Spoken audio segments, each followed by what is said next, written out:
Oh my goodness, I am so glad that I get to kick off this month of July theme. This whole idea of being holy, and that there is such a thing as a holy uprising. I just want to talk about that a little bit before diving into the theme for today, or the talk title for today.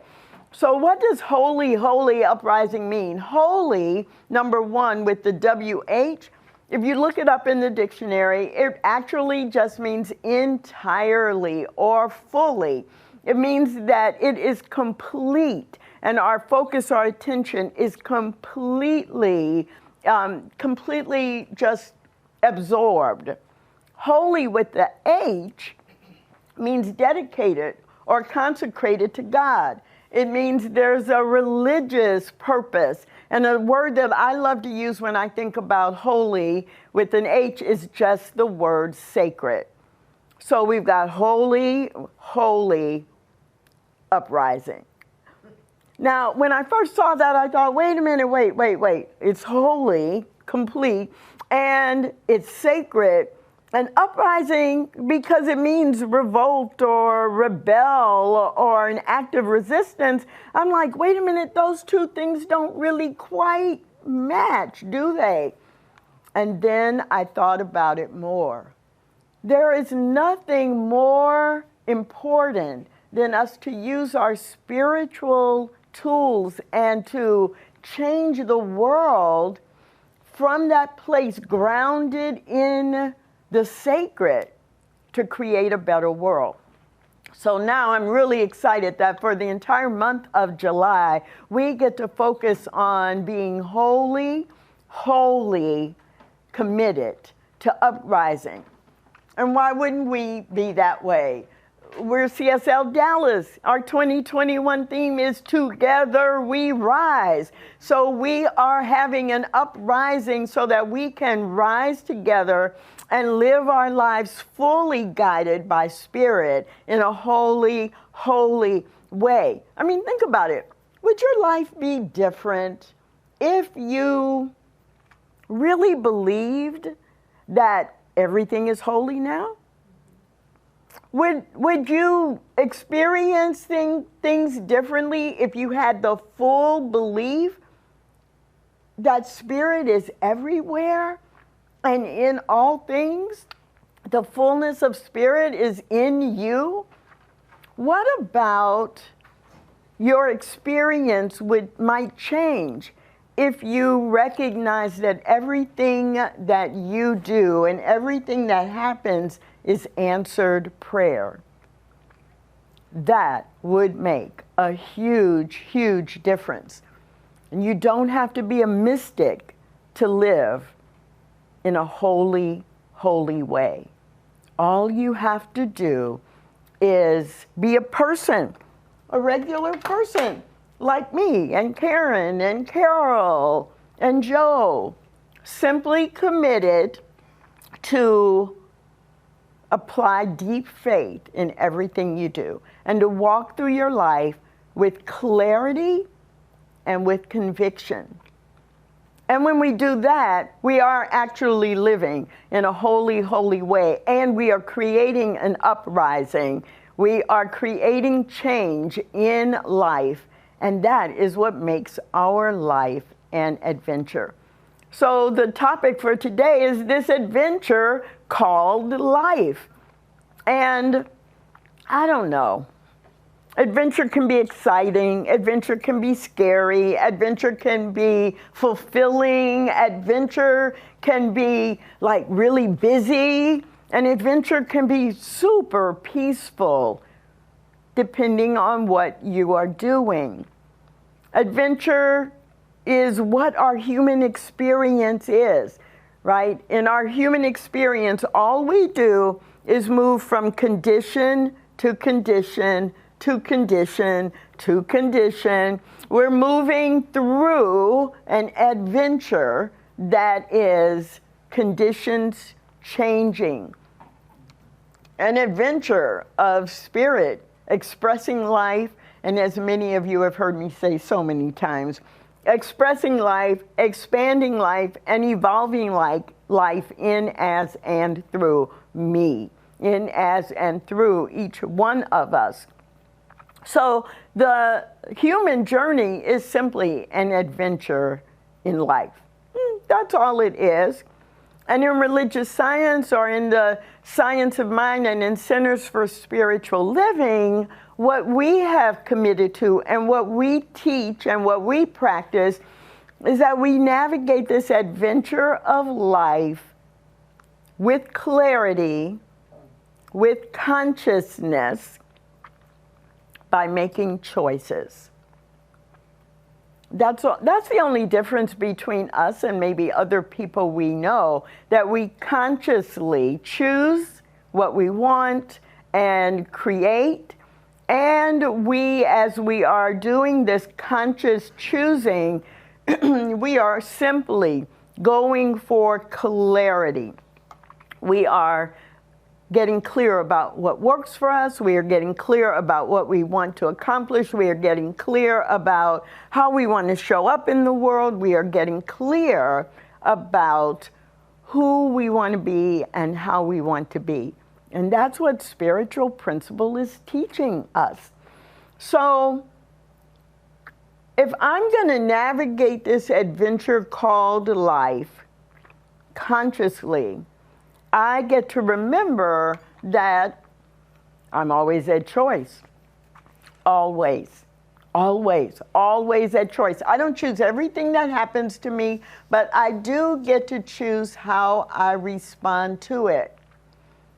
Now, Ernest Holmes reminds us that this moving through life and this desire to have a better life is something that is a natural impulse. It is not limited only to people who are in Centers for Spiritual Living. But here is how he talked about it. He wrote, "There is an inner urge in our minds to grow, to expand, to break down the barriers of previous limitations, and to ever widen our experience. This persistent urge is a divine influence, and it's an irresistible force. It constitutes the greatest impulse in human experience." So whether we're consciously doing it or not, the impulse of life itself is to grow, is to change, is to expand. We just get to choose to expand consciously, but it's happening whether we're conscious of it or not. Just like the acorn must grow into an oak tree, just like the caterpillar is going to become a butterfly, our lives and our humanity is constantly seeking to express and to expand into its next expression, but we get to help shape that expression. So I'm curious, as you are shaping your expression of this adventure of life, are you creating a life in prison, or are you creating a life in paradise? Are you creating a life in prison, or are you creating a life in paradise? We get to help shape our adventure. A few weeks ago, I was in a spiritual coaching session with someone, and he was very, very interesting to me because he came in saying he was ready for his life to be very different from the way it was now. And as we talked about what is it that would make his life in his own mind successful or good, what would joy look like and feel like, and what kind of people did he want to have around him? He could describe much of that. at the same time, he would then repeat or say right after that, oh, but that'll never happen. Or, you know, yeah, it would be really great if this were to be, that's what I see could happen, but I don't know, you know, that might happen for you, but it won't happen for me. You know, nothing ever works out for me, actually, was what he said. You know, I'm afraid to believe in that because it'll just get taken away from me. We talked about his work and his career, and he said, well, I really like this kind of work, but I don't think I could ever make money, and I have bills to pay. And literally every 5 or 6 minutes, he would talk about something positive, and then he would shift and talk about how that couldn't happen.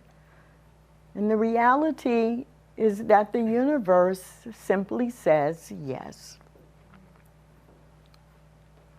So even though he had ideas of what he would like his life to be, he had stronger beliefs that it could not be that way.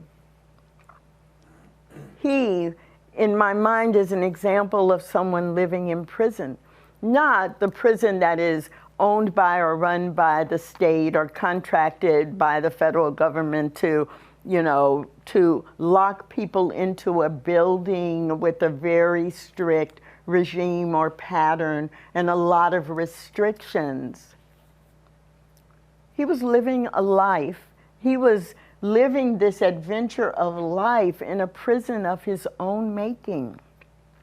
A prison with restrictions that he created, that he believed in, and that he was fighting for. A lot of us refer to that as, you know, people arguing for their limitations.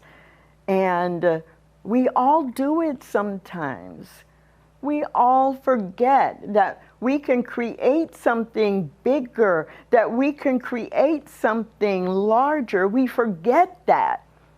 And we end up having an adventure of life that is an adventure in prison, and it shrinks us and it makes us feel smaller and smaller until we believe it, and no one else ever has to do or say anything to keep us small. On the other hand, maybe because it is 4th of July, literally, and Independence Weekend, I think about people I know and people I don't know, who have chosen to live their life in paradise, to create a life in paradise. And for me, I'll be honest, I have a lot of conflicts with the 4th of July because I'm so proud of the forefathers who were strong enough, courageous enough, who were grounded enough to say, we will not live under these restrictions, and there is a freedom that is our birthright, and we will give our lives to it if we need to.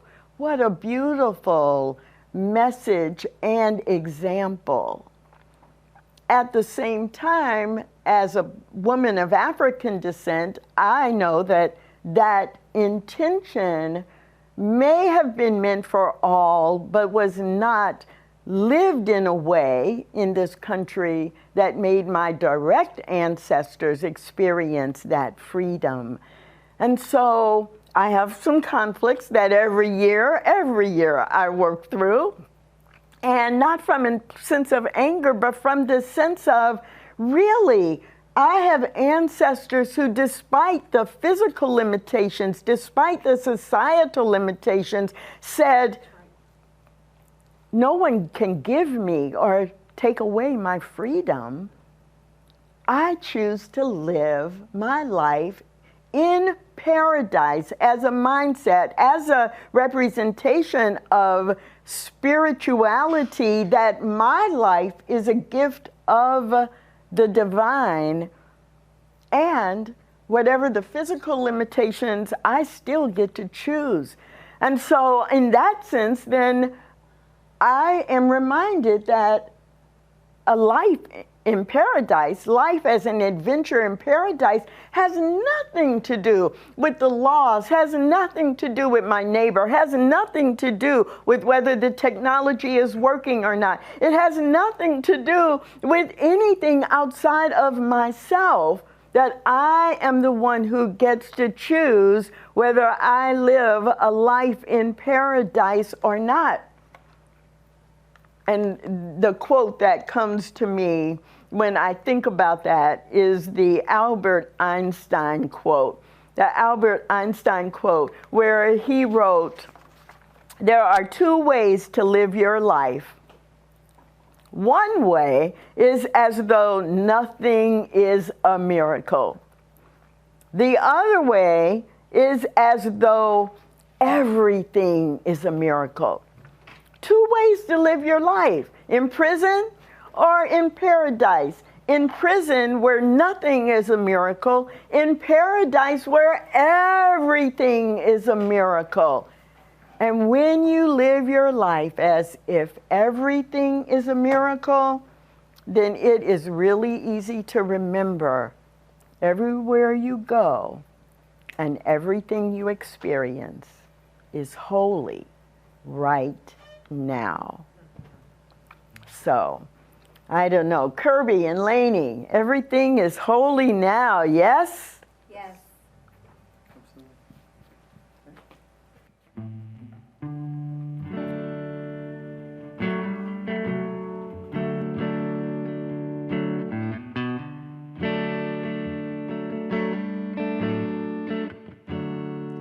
When I was a girl, each week, Sunday we would go to church, pay attention to the priest.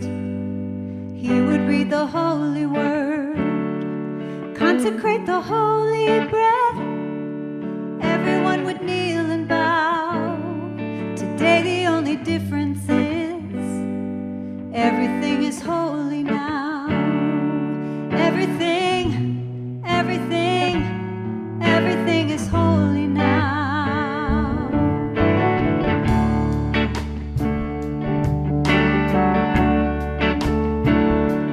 When I was in Sunday school, we would learn about the time Moses split the sea in two.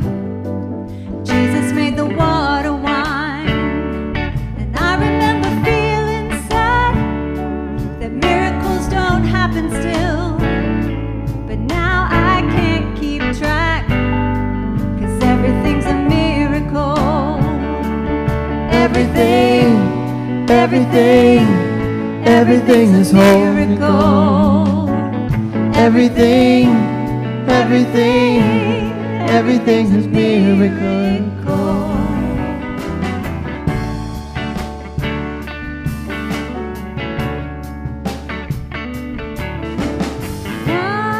Wine from water is not so small, but an even greater magic trick is that anything is here at all.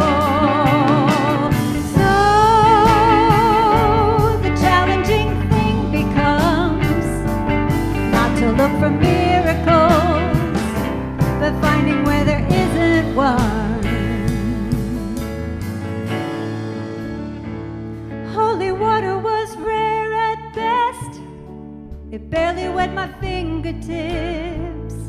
But now I have to hold my breath, 'cause I'm swimming in a sea of it.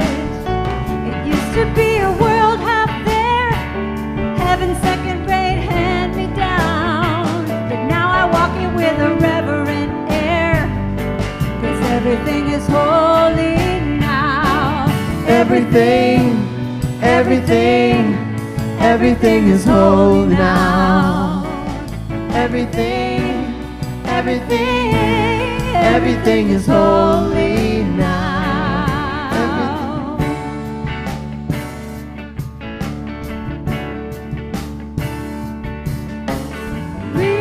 Read a questioning child's face and say it's not a testament. Well,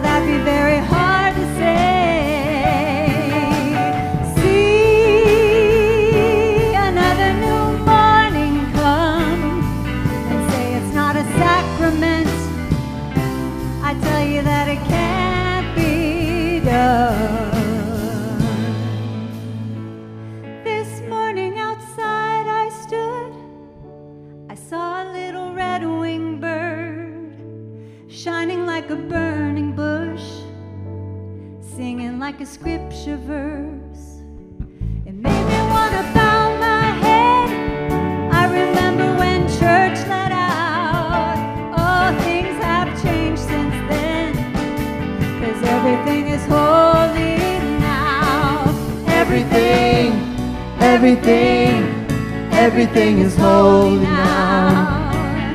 Everything, everything, everything is whole now.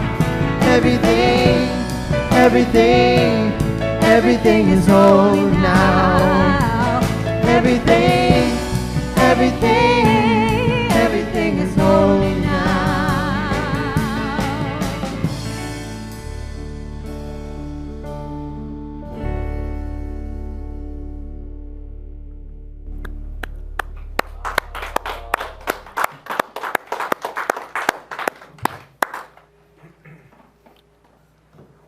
Yeah, everything is holy now. The lyrics in that song are so on track and so powerful and so great a reminder for us that it really is up to us. The adventure of life is gifted to every one of us. Everything that is created has received the gift of life. But just for today, as we think about in the human experience, the gift of life is gifted to us, and we are gifted with choice. We can unconsciously go through life, and the spiritual laws and the physical laws are all working. Gravity does not care if we are conscious of it or not. It is going to work. Spiritual law is the same way. But those of us who have been studying and teaching and practicing science of mind, we know that we can consciously put ourselves in alignment with what spiritual law is doing anyway. And it really does become our choice whether our life is an adventure in prison or an adventure in paradise. The Bible talks about this as above, so below. We can think about the fact that we know wherever I live or wherever I travel, there I am. So I get to make some choices about that. Whether I'm in line in a bank to withdraw money from my savings or whether I am sitting in bankruptcy court, I get to choose how I have that experience. If I am the teacher or I am the student, I still get to choose how I have that experience. If I'm laying on my bed, taking a leisurely Sunday afternoon nap, or if I'm laying on the surgical table, having a major organ transplant, I still get to choose. Is my life an adventure in prison because all these things are happening to me and I'm a victim of it? Or do I get to choose that my life is a life in paradise where I'm exploring and there's an adventure and it's exciting and I get to create and I know that whatever's going on, it's good or it's leading to good? That takes a belief that is so deeply embedded that nothing can move me away from it. You see, a life in prison happens over and over because we tell ourselves it's bad or we're weak or we don't have what we need or there's not enough or the world is my enemy or I live in an unfriendly universe. And a life in paradise comes because we give ourselves the opposite message over and over and over again. This morning before I left the house, I was getting ready and I was thinking about, I can't wait, because I knew that I was going to get to the point of my life is I'm choosing a life in paradise. And I looked down on the counter and I saw this spray. And it said, the fragrance that I had chosen when I bought this, the fragrance is paradise. And so I was like, oh, okay, let's have an adventure in paradise. And I went to the bedroom and I was like, we're gonna have an adventure in paradise. And I went in the kitchen and I said, we're gonna have an adventure in paradise. And then, of course, I'm laughing, just like I hope you're laughing. But I thought about it. It's like having my life be an adventure in paradise is not, on some ways, it's not as easy as just spraying paradise. On the other hand, it's exactly like spraying paradise everywhere I go. Spraying paradise all around me from the inside out, insisting that everywhere I go, I'm carrying my own can of paradise with me. I don't care what you're carrying. I don't care what you're carrying. I've got a life in paradise. Michael Bernard Beckwith did a talk a few years ago, and it was titled Adventure in Paradise. And it was later used as the foundation for a song. And it happens to be the song that is my ringtone. And in this song, Michael Beckwith says, I'm taking an adventure in paradise. And guess what? I'm taking you with me. I'm taking an adventure in paradise. And guess what? I'm taking you with me. So I invite you to choose. Do you want to live your life as an adventure in prison or as an adventure in paradise? And if you, like me, want to live your life, choose to live your life, will commit to living your life as an adventure in paradise, then I invite you to join me in prayer. Breathing and smelling the mist of paradise, I know that there is only one infinite intelligence operating at all times. It is operating right here and right now. Its wisdom, its joy, its beauty, all have purpose.